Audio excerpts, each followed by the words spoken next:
Commerce class එකට ඔයාලා සියලු දෙනාම ආදරයෙන් ආයුබෝවන් කියලා පිළිගන්නවා. අපි මේ වෙනකොට කතා කර ඉන්නේ 10 ශ්‍රේණියේ පාඩම් මාලාව තමයි අපි කතා කර ඉන්නේ. අපි පහුගිය පාඩමේදී අපි කතා කරා ගිණුම් කරන හැඳින්වීම කියන පස්වෙනි පාඩම අපි කතා කරා. අද අපිට කතා කරන්න තියෙනවා ගිණුම් කරන සමීකරණ කියන පාඩම. පස්වෙනි පාඩම ගිණුම් කරන සමීකරණ කියන පාඩම තමයි අපිට කතා කරන්න තියෙන්නේ. අපි ඒකත් වෙන පාඩම් වල වගේ සාරාංශගත කරගමු, කොටස් වලට කඩාගමු, මොනවද අපිට කතා කරන්න තියෙන්නේ කියන එක. එතකොට ඔයාලට ගොඩාක් පැහැදිලි.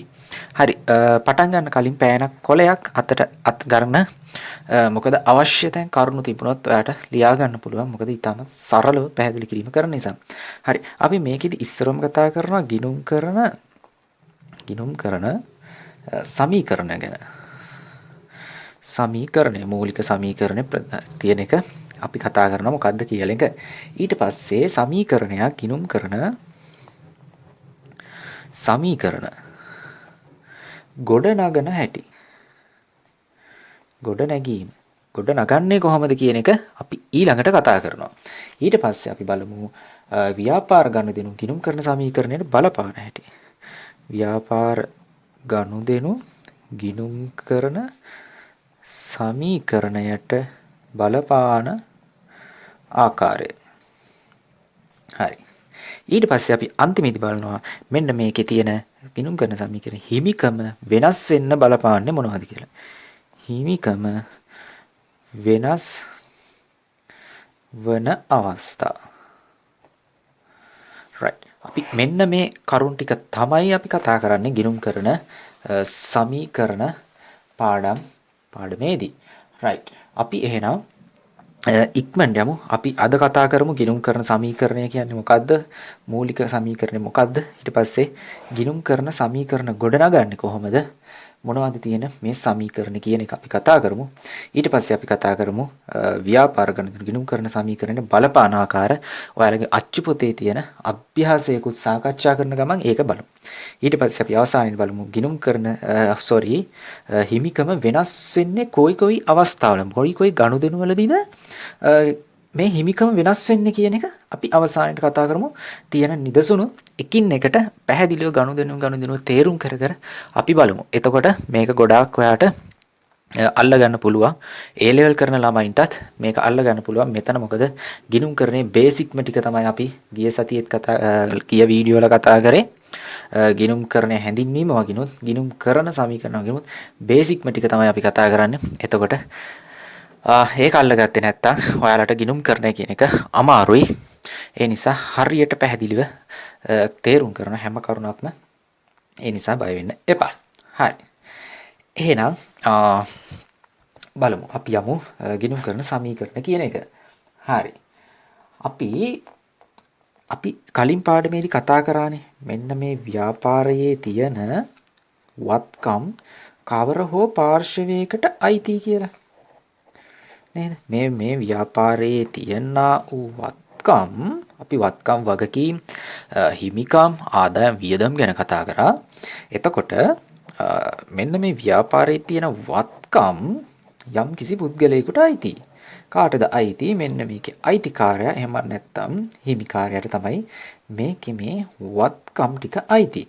එහෙනම් අපි හිමිකම කියන එකත් අපි කතා කරා. මොකද්ද හිමිකම කියන්නේ?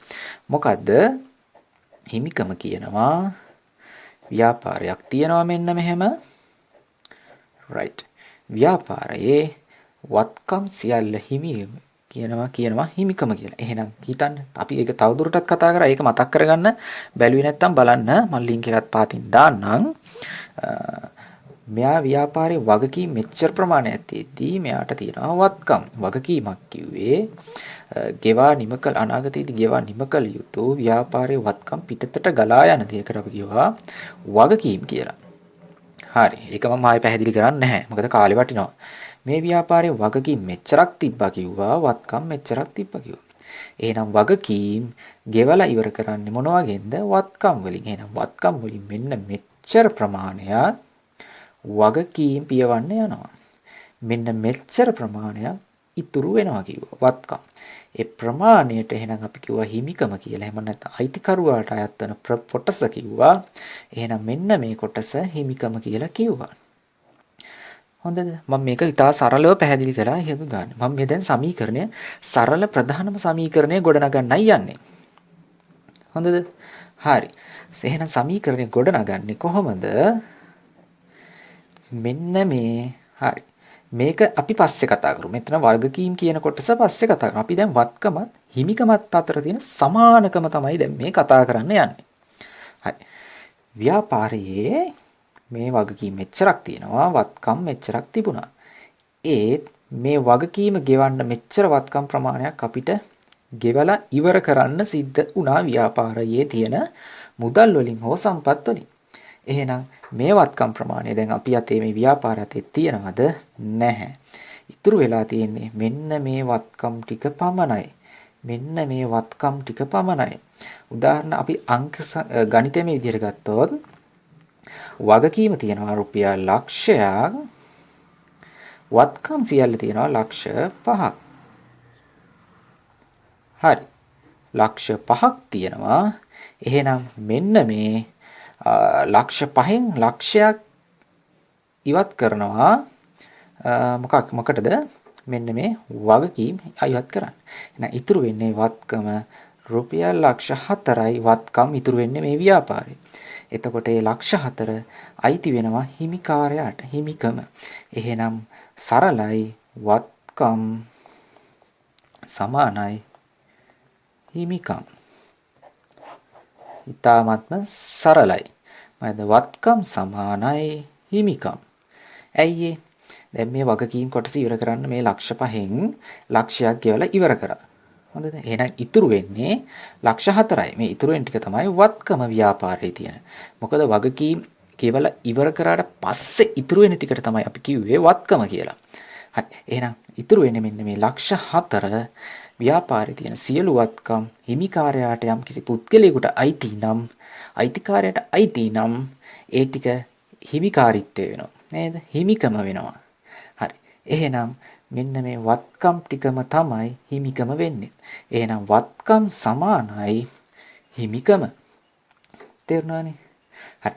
ඔන්න ඕක තමයි මූලිකම සමීකරණය. වත්කම් සමානයි හිමිකමට.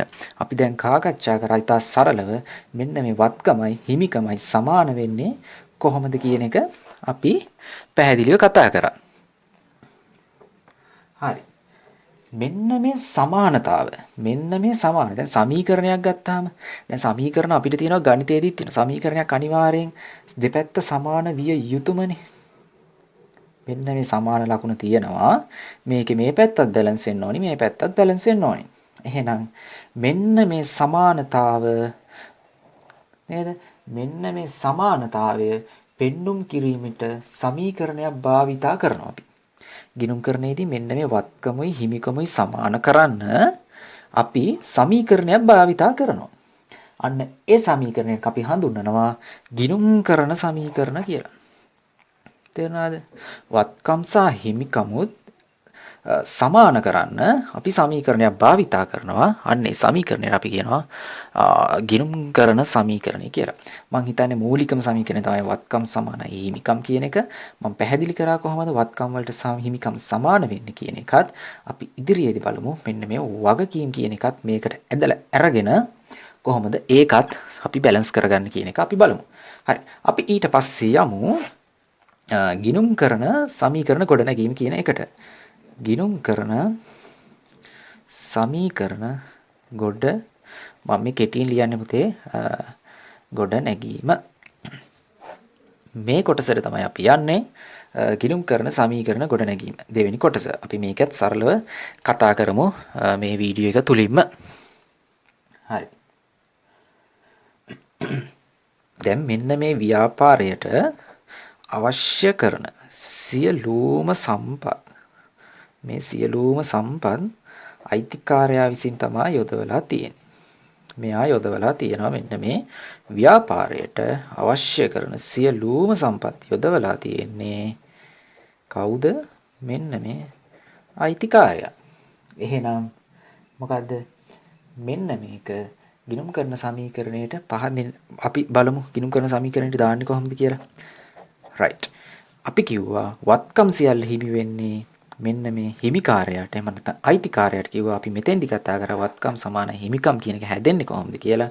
එහෙනම් කොහොමද මෙන්න මේ සමීකරණ? අයිතිකාරයා විතරයි හිතන්න. අයිතිකාරයා විතරයි මේ ව්‍යාපාරයට වත්කම් යොදවලා තියෙන්නේ. අයිතිකාරයා විතරයි. හරිද? අයිතිකරු තමයි සියලුම සම්පත් යොදවලා තියෙන්නේ මේ ව්‍යාපාරයට. එහෙම අවස්ථාවක අපි කතා කරා වත්කම් සමානයි හිමිකම අපි ඒකත් පැහැදිලි කරගත්තා මෙතනින් කොහොමද එන්නේ කියලා. එහෙනම් ව්‍යාපාරයේ මෙන්න මේ සියලු වත්කම් යොදවලා තියෙන්නේ අයිතිකරුවා විතරයි. එහෙනම් මෙතන තියෙනවා වත්කම්. ඒ වත්කම් සියල්ල අයිති වෙන පුද්ගලයෙක් ඉන්නවා. ඔහු තමයි හිමිකාරයා සමානයි හිමිකම්. ඔන්න පළමු සමීකරණය ගිණුම් කරන්නේ වත්කම් සමානයි හිමිකම. අපි කතා කරා කොහොමද මේක සමාන වෙන්නේ කියන එක අපි මෙතෙන්දි පැහැදිලි කරා. ඒක තේරුම් නැත්නම් නැවත අධ්‍යයනය කරන්න. අපි මේකට උදාහරණයක් ගමු. අපේ උදාහරණවල මුලින් ඉඳන් හිටියේ සිරිපාලයි ඥානපාලයිනේ. සිරිපාල ව්‍යාපාරයක් ආරම්භ කරන්න මෙන්න මේක ආරම්භ කරන්න රුපියල් ලක්ෂ 2ක් යොදවනවා. හරි. එහෙනම් මේ ව්‍යාපාරයේ වත්කම කීයද? මේ ව්‍යාපාරයේ වත්කම කීයද? ලක්ෂ 2යි. එහෙනම් ව්‍යාපාරයේ සතු සියලුම වත්කම් කාටද අයිති වෙන්නේ? එක් පුද්ගලයෙකුට අයිති. එහෙනම් හිමිකාරයාට. එහෙනම් මේකේ හිමිකමත් කීයද? ලක්ෂ 2යි. හරි. එහෙනම් අපි මෙන්න මේ සමීකරණයට අපි ඒක දාමු. මොකන්ද? වත්කම් සමානයි හිමිකම්. හරි. මේ ව්‍යාපාරයට සිරිපාල ආරම්භ කරන්න ලක්ෂ 2ක මුදලක් ආයෝජනය කරනවා. ඒ ලක්ෂ 2ක මුදල ආයෝජනය කරනකොට මේ ව්‍යාපාරයේ සතු වත්කම් ප්‍රමාණය කීයද? රුපියල් ලක්ෂ 2යි. හරි. රුපියල් ලක්ෂ 2යි වත්කම් ප්‍රමාණය. එහෙනම් ව්‍යාපාරයේ සතු සියලු වත්කම් අයිති යුතු පුද්ගලයෙක් ඉන්නවා. උට අපි හිමිකාරයා කියලා කියනවා. එහෙනම් හිමිකම මෙතන අපි කතා කරපු කතන්දර මේ වත්කම් ටිකම තමයි හිමිකම වෙන්නේ. වත්කම් ලක්ෂ 2ක් තියෙනවනේ හිමිකමත් ලක්ෂ 2යි. අන්න අපි සරලව ගිණුම් කරන ගනුදෙනුවක් සමීකරණයකට දැම්මා. අපි ඊළඟ එකේදී අපි බලමු කොහොමද ගිණුම් කරන සමීකරණයට ගනුදෙනුව ඇතුළත් කරන්න කියලා. හරි. මෙන්න මූලික දේ අපි කතා කරා. ඒක පැහැදිලිනේ සරලව කතා කරේ. හරි. ඊට පස්සේ දැන් මේ සිරිපාලට මේ ලක්ෂ 2කින් ව්‍යාපාරය ආරම්භ කරගෙන තියාගෙන යනවා.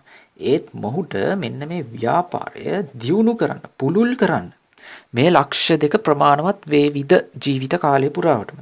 නැහැ. මොහුට ලක්ෂ 2 මදි. නේද? ව්‍යාපාරය මොහුට ඕනේ පුළුල් කරන්න. මේකේ ශාඛා පිහිටවන්න ඕන. එහෙනම් මොහුට මේ ලක්ෂ 2 ඇතිද මදිද? මදි. ඒ සඳහා මොහුට තවත් මුදල් ප්‍රමාණයක් අවශ්‍ය වෙනවා. නේද? තවත් මුදල් ප්‍රමාණයක් අවශ්‍ය වෙනවා.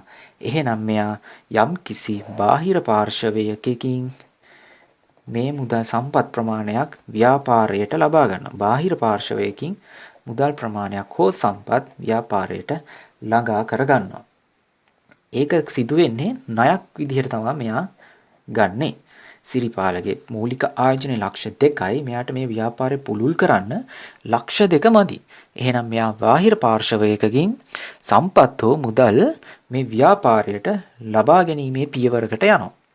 එතකොට මෙයා ඒක ලබා ගන්නේ ණයක් ලෙස. බැංකුවට මෙයා යනවා. ගිහිල්ලා කියනවා මට ව්‍යාපාරය පුළුල් කරන්න ඕන. ඒ නිසා මට රුපියල් ලක්ෂ 5ක ණය මුදලක් අවශ්‍ය වෙනවා කියලා. හරි. මොහු අවශ්‍ය ලියකියවිලි සියලු දේ මෙයා බැංකුවට ලබා දීලා ගන්නවා ලක්ෂ 5 ලෝන් එක. හරි. එතකොට මෙයාට දැන් මුලින් අතින් දැම්ම ලක්ෂ 2ක් බැංකුවෙන් ගත්තා ලක්ෂ 5ක්. එහෙනම් මෙයාට දැන් මේ ව්‍යාපාරය දියුණු කරගන්න තවත් ලක්ෂ 5ක් තියෙනවා ලක්ෂ 2කට අමතරව. තේරුණාද? තවත් ලක්ෂ 5ක් තියෙනවා ලක්ෂ 2කට අමතරව. දැන් එහෙනම් මෙන්න මේ ලක්ෂ 5 අපි ගත්තේ ණයටනේ. පිටස්තර. එහෙමත් නැත්නම් බාහිර පාර්ශවයකින් සම්පත්තෝ මුදල් ගත්තා. ඒ අරන් තියෙන අපි ණයට. මේක වාරික වශයෙන් ගෙවන්න ඕනේ. අපි එහෙනම් ගිණුම් කරන හැඳින්වීමේදී අපි කතා කරා වගකීමක් කියන්නේ මොකක්ද කියලා. එහෙනම් මෙන්න මේක වගකීමක්. මොකද අපි යම් කිසි කාලයක් තුළ මෙන්න මේ මුදල ගෙවා නිම කළ යුතුයි. ගෙවා නිම කළ යුතුයි මෙන්න මේ මුදල ලක්ෂ 5 කියන මුදල ගෙවලා ඉවර කරන්නම ඕනි අපි. එහෙනම් මේක ව්‍යාපාරයේ මොකක් වෙනවද? වගකීමක්. මේක ගිණුම් කරන හැඳින්වීමේදී වගකීම් කොටස යටසේ මම මේක ගොඩාක් පැහැදිලි කරා. හරි. එහෙනම් තව සමීකරණයක් අපිට දැන් මුලින්ම අපිට තිබ්බේ මෙන්න මේ සමීකරණය. වත්කම් සමානයි හිමිකම්. හරි. එහෙනම් මෙයාට මූලිකවම තිබ්බා මොනවද? මූලිකම තිබුණේ මූලිකව මෙයාලා වත්කම් විදියට දැන් මේ ලක්ෂ 2යි හිමිකම මෙයාගේ තිබ්බේ ලක්ෂ 2යි. හරි. එහෙනම් මෙයා විතරක් මේ ව්‍යාපාරයට ආයෝජනය කිරීමේ තමයි මේ සමීකරණය. මෙයාට මේක පුළුල් කරන්න ඕන නිසා මෙයා බාහිර පාර්ශවයකිනුත් ආයෝජනයක් කරගත්තා ව්‍යාපාරයට පුළුල් කරගන්න. එහෙනම් මේකට තව පාර්ශවයක් එකතු වෙන යුතුමයි නේද? මොකද්ද? වගකීම්. මෙන්න මූලික සමීකරණය. එහෙනම් වත්කම් සමානයි හිමිකම ධන වගකීම්. ඒක මම පැහැදිලි කරන්නම්. ඇයි වත්කම් සමාන වෙන්නේ හිමිකම ධන වගකීම් කියලා. හරි. ආයේ මම මෙන්න මෙතන උදාහරණයක් මම එනවා. හරිද? මේ ව්‍යාපාරයේ වගකීම් මෙච්චර ප්‍රමාණයක් තියෙනවා, වත්කම් තියෙනවා ලක්ෂ 5ක්, වගකීම් ලක්ෂයයි. හරි. එහෙනම් මම මෙතන මේක ලියාගන්න. හරි. මම මෙතනින් පොඩ්ඩක් ඉඳ තියලා මෙතන ලියන්නම්කෝ. මෙන්න මේ ව්‍යාපාරයේ වගකීම් තියෙනවා ලක්ෂයක්, වත්කම් තියෙනවා ලක්ෂ 5ක්. එහෙනම් වගකීමක් කියන්නේ මොකද්ද? යම් අනාගතයේදී ගෙවන්න නිම කළ යුතු ව්‍යාපාරයේ සතු වත්කම් පිටතට ගලා යන දෙයකට තමයි අපි කියන්නේ වගකීම් කියලා. එහෙනම් මෙන්න මේ සම්පූර්ණ වත්කම් වලින් මෙන්න මෙච්චරක් වගකීම් තියෙනවා මෙන්න මේ ප්‍රමාණය වගකීම පියවන්න යොදන්න ඕනි නේද? ඔව්. එහෙනම් මෙන්න මේ ඉතුරු වෙන ලක්ෂ 4 අපි හැඳින්වුවා මොකක් කියලාද? ව්‍යාපාරයේ සතු වත්කම කියලා. එහෙනම් හිමිකමක් කිව්වේ මොකද්ද? ව්‍යාපාරයේ වත්කම් සියල්ල හිමි වෙන එක්කෙනෙක් ඉන්නවා. ඒ අයිතිකාරයා එහෙම නැත්නම් හිමිකාරයා. එහෙනම් මෙන්න මේ සියල්ල එක හම්බ විය යුත්තේ කාටද? හිමිකාරයාට. මේ ටික එකතු අයිති වෙන්න ඕනි මොකටද? වගකීම් පියවන්න. එහෙනම් මෙතන මේ සම්පූර්ණ වත්කම මෙන්න මේ සම්පූර්ණ ඉර සමාන වෙනවා නේද? මෙන්න මේ වගකීම් පියවන්න යොදන වත්කම් ප්‍රමාණයටත් ඔහුගේ සතු හිමිකමටත් ඉතුරු වෙන වත්කම් ප්‍රමාණයට. වගකීම් පියවන්න යන වත්කම් ප්‍රමාණය මොකද්ද? ඒක වගකීම. හරි. එහෙනම් ඉතුරු වෙන වත්කම් ප්‍රමාණය හිමිකම. එහෙනම් මෙන්න මේ හිමිකමයි මෙන්න මේ වගකීමයි සම්පූර්ණ දෙකම සමාන වෙනව නේද? මෙන්න මේ මුළු වත්කම් ප්‍රමාණයට. තේරුණානේ? මෙන්න මේ වත්කම් ටික තමයි මෙන්න මෙතන ඉඳන් මෙතෙන්න. එතකොට හිමිකම කියන්නේ වගකීම් ගෙවලා ඉවර කරාට පස්සේ ඉතුරු වෙන වත්කම් ප්‍රමාණයට කියනවා හිමිකම කියලා. එහෙනම් මෙන්න මේ හිමිකමේ මෙතන කොටසක් තියෙනවා. එහෙනම් ඒ හිමිකම ඒකටම එකතු වුණා නේද? මෙන්න මේ කොටසේ මේ ඉතුරු ටික මොකද්ද? වගකීම්. වගකීම්. ඔන්න ඔහොමයි හිමිකමට වගකීම එකතු වෙලා වත්කම් වලට සමාන වෙන්නේ. ඉතා සරලයි, පැහැදිලිව තේරුම් කරා. අවශ්‍ය තැනක් තියෙනවා නම් ලියා ගන්න. තේරුම් නැත්නම් නැවත නැවත පොඩ්ඩක් අහන්න.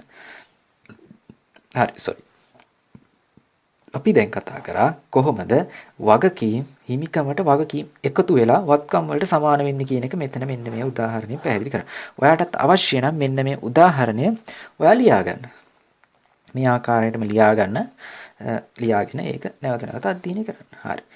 අපි එතන කතා කරා මුලින්ම තිබුණේ මෙයා ලක්ෂ 2ක් යදුවා. එහෙනම් වගකම් සමානයි වගකීම් හිමිකම ලක්ෂ 2යි. මෙයාට ව්‍යාපාරේ පුරුල් කරන්න ඕනි. මෙයා ඒ නිසා ලක්ෂ 5ක මුදලක් බාහිර පාර්ශ්වයකින් ව්‍යාපාරයට ගන්නවා. බාහිර පාර්ශ්වයකින් ව්‍යාපාරයට ගන්නවා. එහෙනම් ව්‍යාපාරයේ මුදල් කියන වත්කම ලක්ෂ 5කින් වැඩි වෙනවද අඩු වෙනවද? ලක්ෂ 5කින් වැඩි වෙනවා. මොකද මෙයා ව්‍යාපාරයට සල්ලි ගන්නවා. එහෙනම් ව්‍යාපාරේ ලාච්චුවට මෙයා ලක්ෂ 5 දානවා. එතකොට ලක්ෂ 2කට තව ලක්ෂ 5ක් එකතු වෙනවා. එහෙනම් අනිවාර්යෙන් ව්‍යාපාරයේ වත්කම මුදල් කියන වත්කම වැඩි වෙනවා තවත් ලක්ෂ 5කින්. සමානයි එතන හිමිකමට බලපෑමක් වෙනවද? නැහැ. මොකද ඒක වත්කමක් නම් මෙයාට ලක්ෂ 5 යනවා. වත්කමක් නේ වගකීමක්. මෙයා ගෙවලා ඉවර කරන්න ඕනේ. එහෙනම් වගකීමක් ඇති වෙනවා අපිට අලුතෙන් බැංකු ණය කියලා. කීයක්ද? ලක්ෂ 5ක්. එහෙනම් මෙයා මේකට සමානයි, මෙයාත් මේකට සමානයි. සෑම ව්‍යාපාරික ගනුදෙනුවක්ම ගිණුම් කරන සමීකරණය තුල දෙපැත්ත බැලන්ස් විය යුතුමයි. ඒක අපි ඉස්සරහදී බලමු. නේද? මෙතන ලක්ෂ 5ක් තිබිලා මෙතන ලක්ෂ 2ක් විතරක් ඉතුරු වෙන්න බෑ. එතකොට මෙයාට ලක්ෂ 3ක් වැඩි. එහෙනම් බැලන්ස් වෙනවද? නැහැ. ඉස්සරහදී අපි දිත්ත සටහන් න්‍යාය කතා කරනවා. අරබැර ඒ වලදීත් මේක පැහැදිලි වෙනවා. හරි. එහෙනම් මූලිකවම පැහැදිලි නේද ඔයාලට? හරි. ඒක පැහැදිලි. එහෙනම් right. ඒක හරි. එතකොට sorry. හරි. එහෙනම් හිතන්න ව්‍යාපාරික ගනුදෙනු වලදී sorry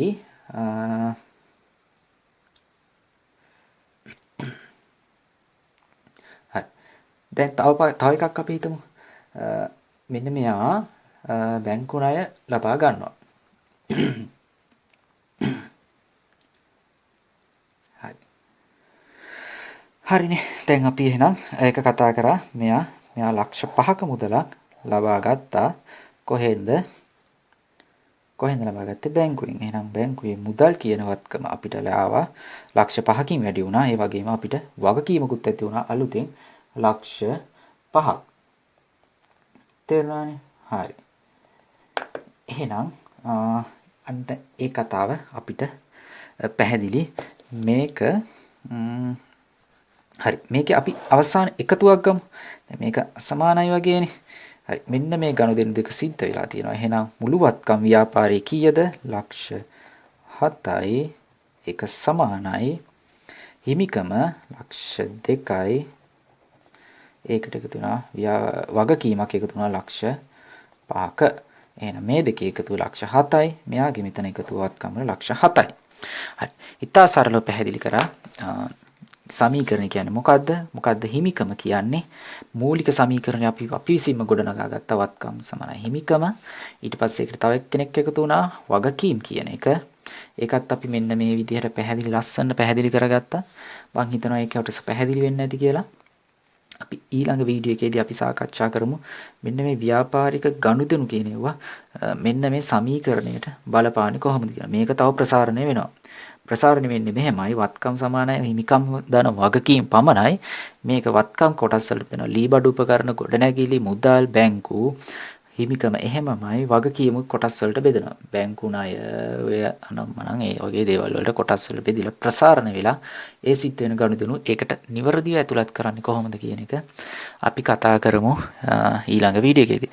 හරි. එහෙනම් මේක මම ඔයාලා අධ්‍යයනය කරන්න hand free එකක් use කරන්න අනිවාර්යෙන් බාහිර ශබ්ද නැතුව 100%ක් මේකට අවධානය දෙන්න ඕනේ නිසා පැහැදිලි අපැහැදිලි දැනක් තියෙනවා නම් කමෙන්ට් එකක් වගේ දාන්න මේ වීඩියෝ ටික හොඳයි නම් ඔයාලට තේරෙනවා වගේ නම් අනිවාර්යෙන් subscribe කරලා තියාගන්න ඊට අමතරව මේ දැනුම යාළුවොත් එක්ක බෙදා ගන්න එයාලටත් invite කරන්න share කරලා කරන්න එහෙනම් අපි අදට ගිහිල්ලා ඊළඟ වීඩියෝ එකේදී කතා කරමු මෙන්න මේ ගනුදෙනු කොහොමද ගිණුම් කරන සමීකරණයට බලපාන්නේ කියන කතාව අපි ඊළඟ පාඩමේදී අපි සාකච්ඡා කරමු.